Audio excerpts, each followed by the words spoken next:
A very worrisome new trend has emerged among U.S. multinational companies over the past decade. More of them are exporting jobs overseas, according to a Wall Street Journal report. Listen to these figures.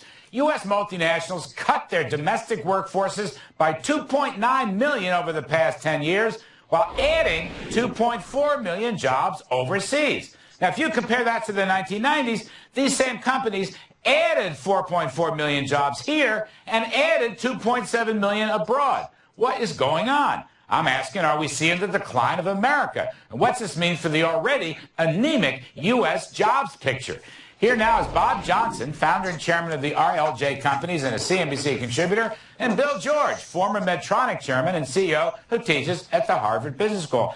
Robert Johnson, thank you for helping on this story. It's a perfectly dreadful story. And Bob, what I don't get is this was not always so. What's been happening in the last 10 years, where they're getting rid of domestic jobs and putting them all overseas, that didn't happen in the 90s. Why is it happening now? Well, I think there are a number of reasons there. The first one is the old adage that capital flows where it's best treated, and I think the same could be said about corporations. Corporations are seeking incentives. Corporations are seeking a better tax jurisdiction. Corporations are seeking a trained, qualified workforce. And so they have, and if their customers are in overseas, they're going to follow with their operations. And I think it's devastating to particularly minority Americans in this economy if this trend continues. Because if you look at the fact that if unemployment is at 8.5, it's probably 16 or 17, maybe 18% for African Americans. African Americans tend to be in some of those urban centers where these companies were previously located, their operations. And when you have this problem happening, it can have significant social consequences on the United States job picture, particularly for minority Americans. And I'm particularly surprised that this particular administration and people like the Congressional Black Caucus haven't really honed in on this growing social crisis in unemployment for people who tend to be, for the most part, sometimes the last hired and the first fired.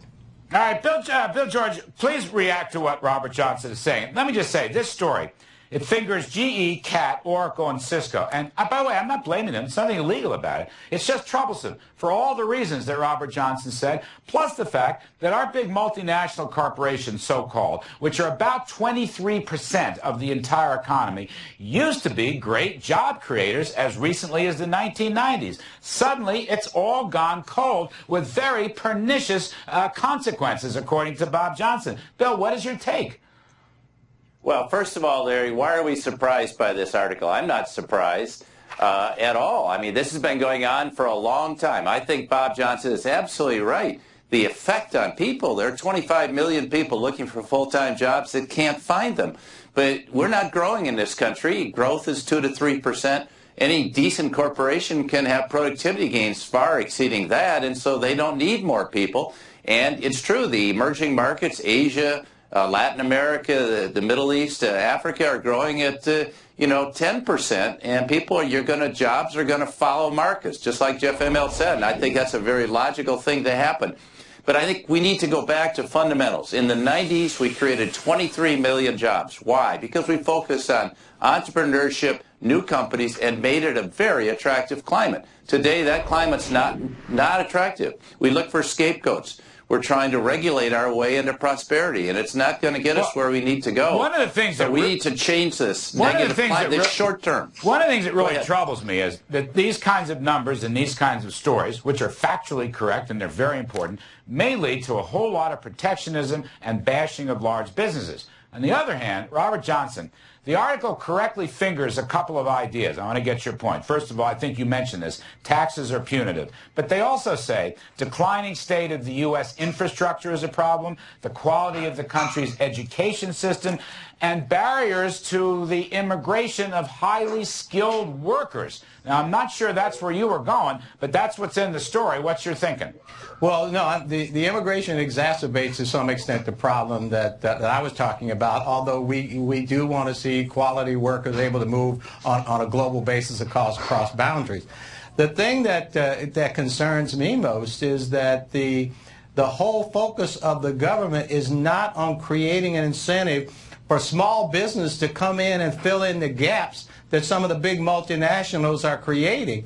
Because we have overregulation, we have a tax policy that doesn't provide incentives. We don't have the access to capital to businesses that are likely to hire individuals, particularly at startup companies where many people could get employed. And unless there's some leadership on having an overall job focus on renewing the U.S. economy from the standpoint of entrepreneurship through incentives and investments that allow people to recoup the value of their investment and to reap the rewards of their risk, we're going nowhere fast. And the growth countries of sub-Saharan Africa, 600 million people looking to be in the middle class, India looking to bring millions of people into the middle class. Companies will follow where their customers are. They'll follow where they can get the highest yield on their invested capital.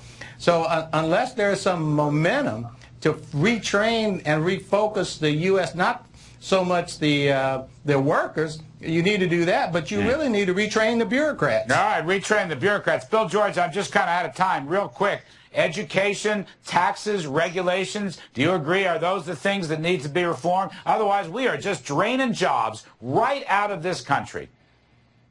We need to reform technology so that we give people the opportunity to form companies, entrepreneurs. We need to reform the H-1B visa system so we can have people we educate in this country we can keep here. The education system is not up to speed these days with China and India. So we need to, but the tax climate, Larry, has got to improve as well. We've got to make it more attractive. Let's make the America competitive again at bringing companies here and creating jobs here. Right. We need low tax rate business reform. That would help too. Gentlemen, thank you.